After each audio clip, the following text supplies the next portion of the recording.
Hello, this is Small Archangel, aka Sim Archangel, but I'm not playing The Sims today. I'm playing 7 Days to Die. This is one of my favourite games currently, and if you haven't played it before, it's available on Steam. It's early access, so it's still an alpha stage, still in development. I've been playing since alpha 8.0, I think. Now we're at 9.3, and I'm kind of hooked. I've logged about 350 hours on record so far in this game, and there's just something very compelling about looting, scavenging, surviving, crafting, fighting. Down, Fido. Oh, here comes another one. And hunting and being hunted. And maybe it's the collector in me, I'm not sure. But here we go. And at the moment we are anxiously awaiting update number 10, or alpha 10, which will bring about some really good changes, but sadly also wipe out the changes we've already, anything we've already done. So we have to start all over again. Bye bye. Headshot. Okay, so we have to start all over again, and in the meantime I've just been exploring base building options. I know I'm going to lose it all, but I like to see what my options are and try and build the safest base I can. And this is the place to do that. This is the big bad city where FPS is much lower and there are lots of dogs, wasps, yeah, you're annoying me, and fat cops. Yeah, you. Oh, I hate those guys. They seriously freak me out. They are the only zombies that I'm really bothered about. It's that whole long distance puking thing I can't stand. That and the exploding. And I don't want him anywhere near my base. Die, fatso! I've never managed to loot one of these guys. They always... I consider myself lucky if they haven't killed me. Yeah, they always do this running and blowing up thing.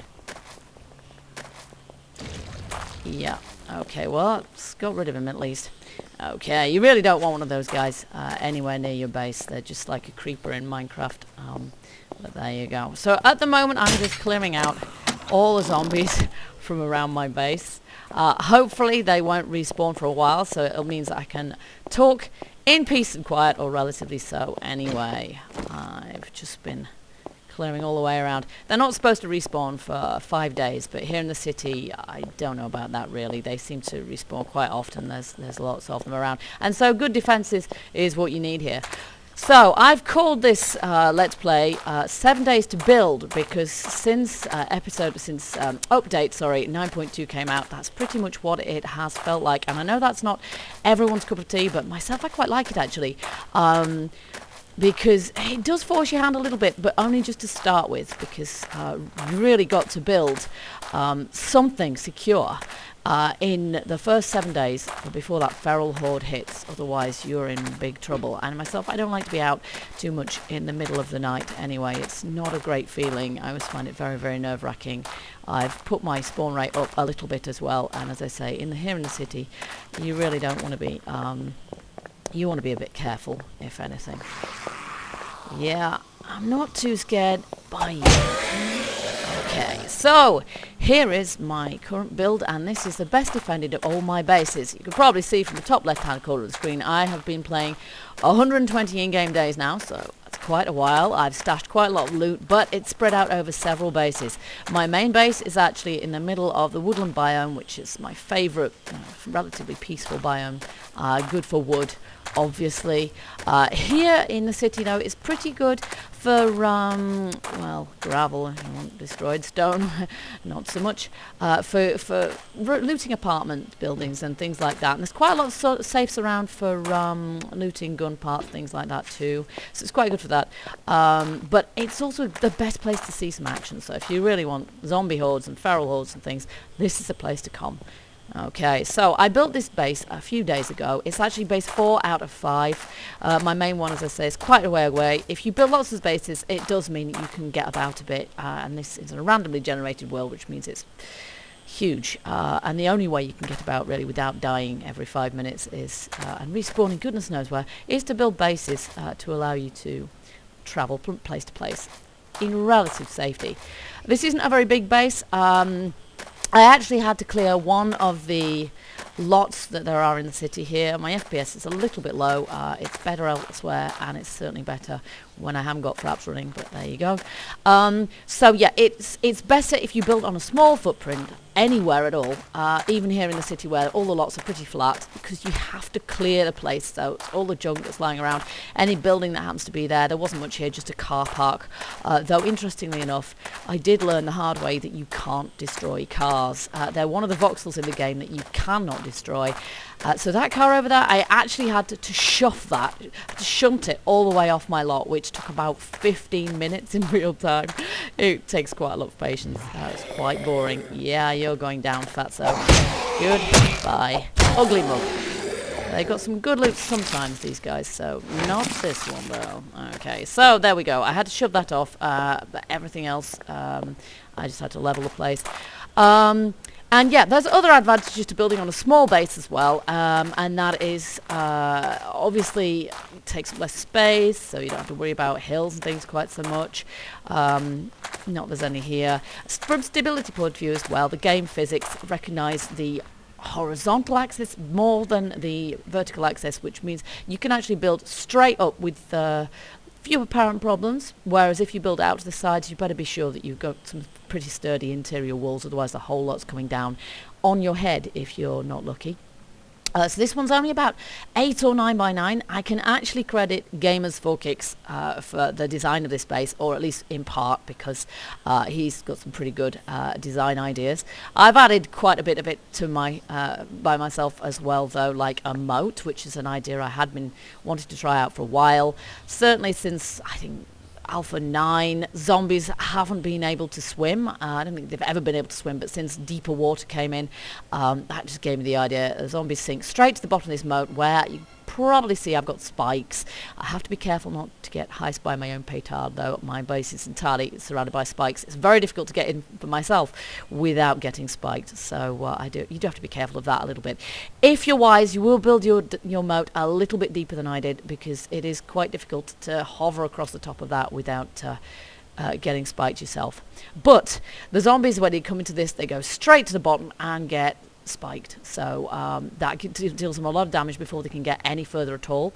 I'm not entirely sure. I haven't tested this properly yet. I don't know if they actually can get out of here. I would think the spider zombies at least could. The zombie dogs, they just fly, as far as I can tell. They're really, really quite glitchy, and they do free running. They just go up your wall and everywhere you like. So as much you can do really to save yourself when you're building your base.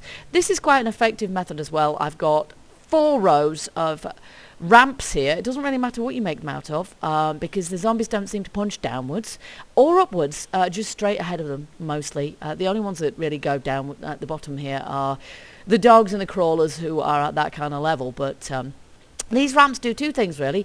You can stand on them very, very carefully. Very carefully, and walk along them very carefully to repair anything that might need repairing, any of your ramps or any of your spikes.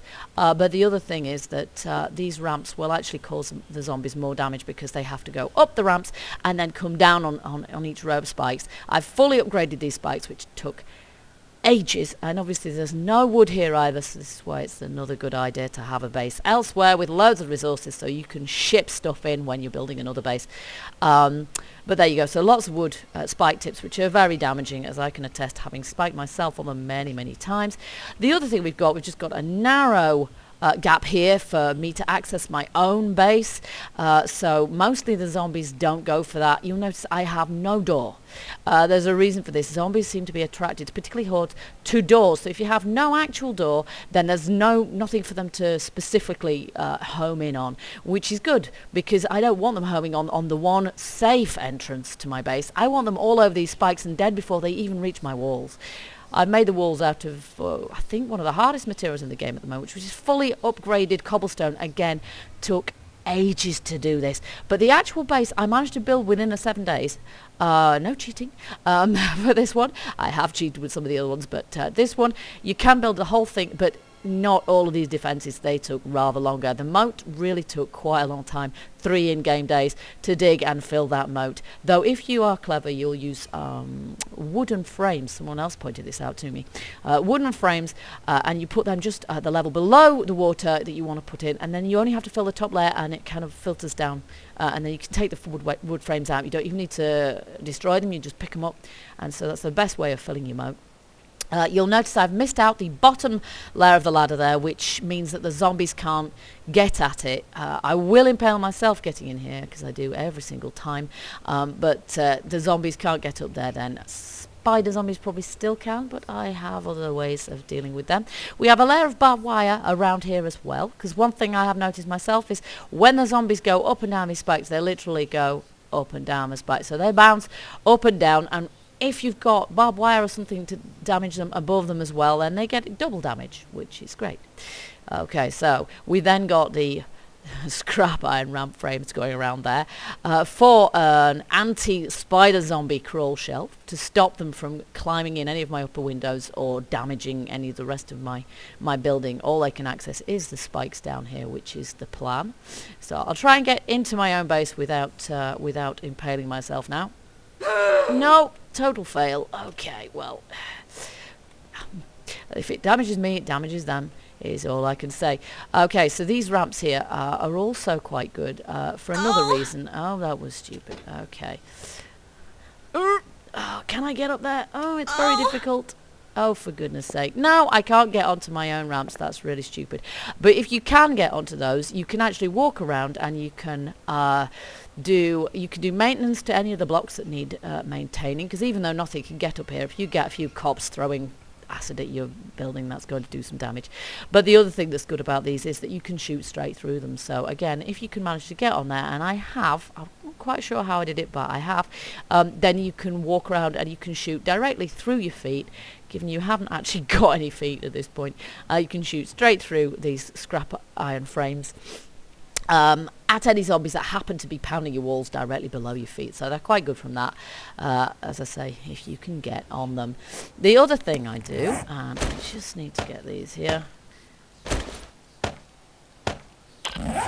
I actually block up my entrance here as well, just to make sure that no spider zombies get in. I did once, while I was building this base actually, have an entire horde chase me across a block in through the door and killed me in my own home, which was not great. So yeah, putting these entrance blocks in is a really good idea. The first one stops anything from climbing up. The second one's just me being paranoid, I suspect. But I've got iron bars then, so even though wasps can't fly in, they could come in there if they were really determined. But quite honestly, they're not that scary. They're just annoying. I've got my storeroom and my forge in here. Apart from anything else, that just means that these storage chests, they're not far from my entrance. So I come in, dump my stuff, go back out again. I'm starving to death. It's quite annoying how much you have to eat and drink in this game. It's quite high maintenance, really. There we go. Okay, that's better.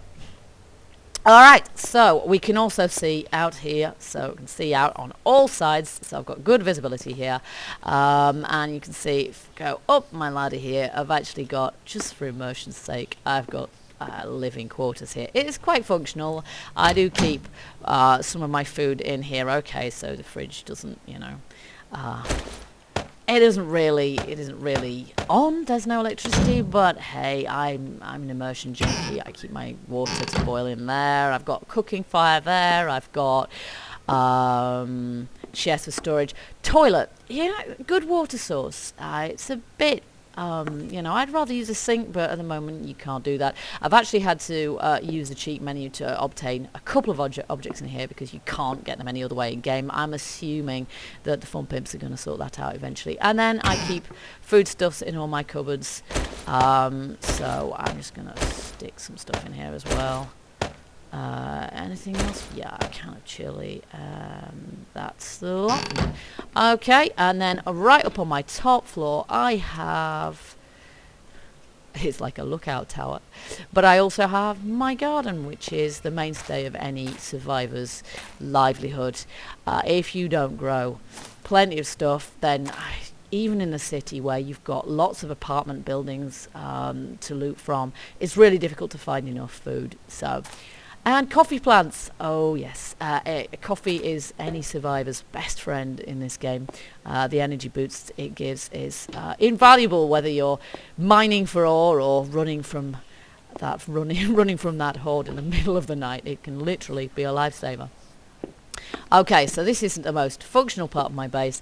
The best bit is down here, where I've actually got a killing floor. So this is on the ground level. There's no door, so there's no way for them to get in. My base, as I say, contains not a single door, so nothing's going to be drawing them in. They could approach from any angle, and unless they're very annoyingly in the corners, and yes, they do that, I can see them and I can get at them, because do I have a pistol? Not on me, no. I have one in one of my chests. Which one?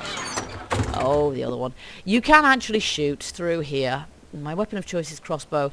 Crossbow doesn't currently shoot through any block at all, which is quite annoying, actually. But if I really wanted to,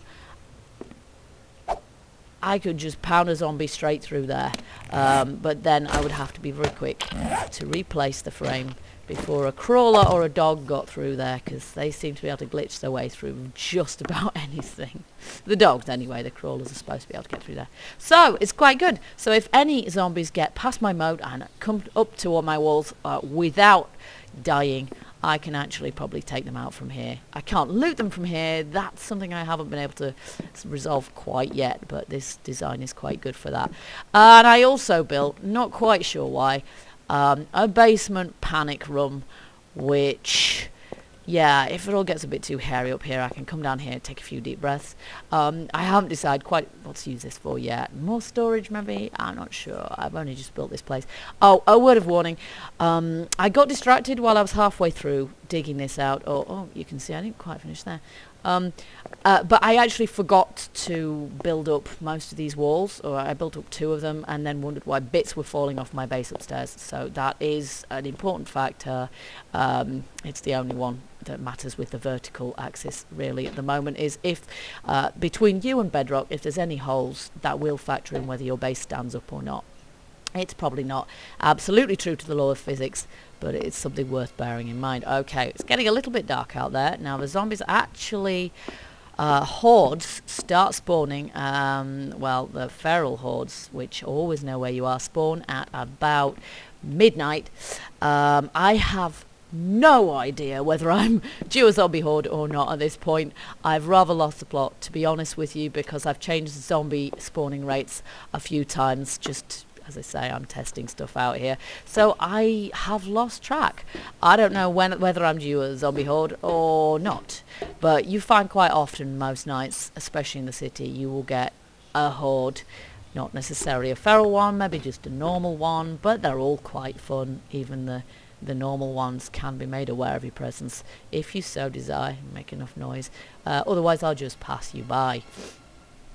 So yeah, I don't know whether to expect, and it looks very quiet out there at the moment. I must have done a pretty good job of clearing the area, because yeah, I've got my zombie settings on relatively high at the moment. They're not on 0, but it's like a ghost town.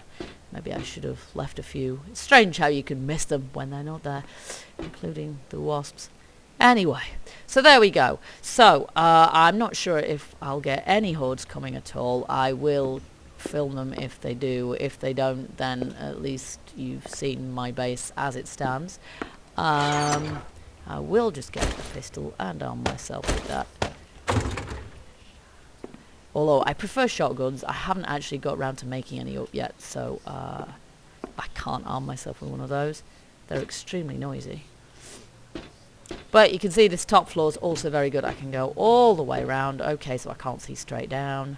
Again, I've got another ridge round, which might look fancy, but it also prevents, again, it's a second defense against anything climbing up here, in case I happen to have forgotten to put my anti-zombie shelf above the door, which I have done before.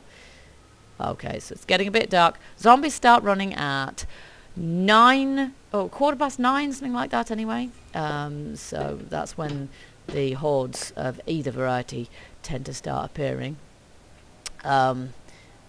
The other thing I've heard is that if you make a lot of noise, you can spawn a horde. Or attract a few. Nothing so far.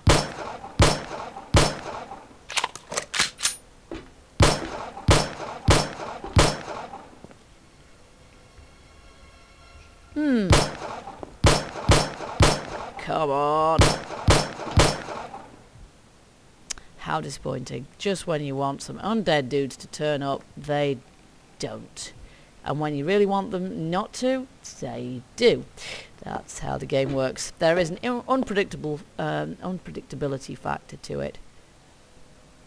That's a bush. I don't think I'm really going to get anything much out of a bush. Okay, so we might be out of luck on the hordes tonight, which is a downer. But you can see my base defense, and hopefully if there is a horde that appears at some point, maybe I'll film it, and hopefully this will be an amply defended base, even if I stick my spawning settings right up to max. And yeah, I basically decided I had to build some above ground bases, because my below ground base at bedrock level is an excellent way of avoiding all hordes, but you are kind of missing out on the point of the game there. So much as I like a safe location to stash all my hard earned loot and ill-gotten gains, it's actually quite good to see some action as well, and you know, just stand on the rooftop shouting, come on then if you think you're hard enough. But clearly they don't. So, oh well, better luck next time. Until then, happy building, survivors, and yeah, see if you can build your own zombie-proof base. And hopefully you'll actually be able to test it out with some zombies turning up. I'll film it if I ever see any. Bye for now.